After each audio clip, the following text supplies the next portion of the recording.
ఇక్కడికి వచ్చారు కాబట్టి వెనకాల దేవుడు ఉన్నాడు కాబట్టి ఆయనకు ముద్దొచ్చినప్పుడే సంకెక్కండి. ఇప్పుడు అశ్రద్ధ చేయొద్దు. ఇన్నాళ్ళు జరిగింది ఏదో జరిగింది, నష్టాలు జరిగినాయి, కన్నీళ్ళు జరిగినాయి, అవమానాలు జరిగినాయి, వదిలేయండి.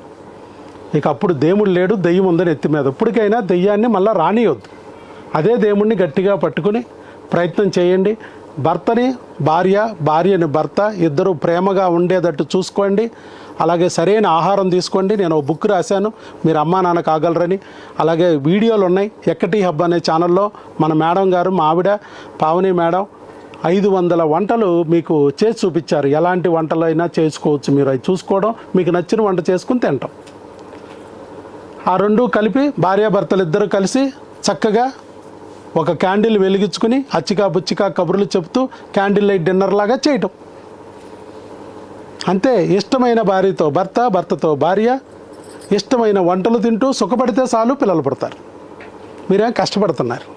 ఎందుకు కష్టపడాల్సి వస్తుంది? ఎందుకంటే పక్కన ఉన్న భార్యని ఇష్టపడకపోవటం, పక్కన ఉన్న భర్తని ఇష్టపడకపోవటం వల్ల వస్తుంది కష్టం.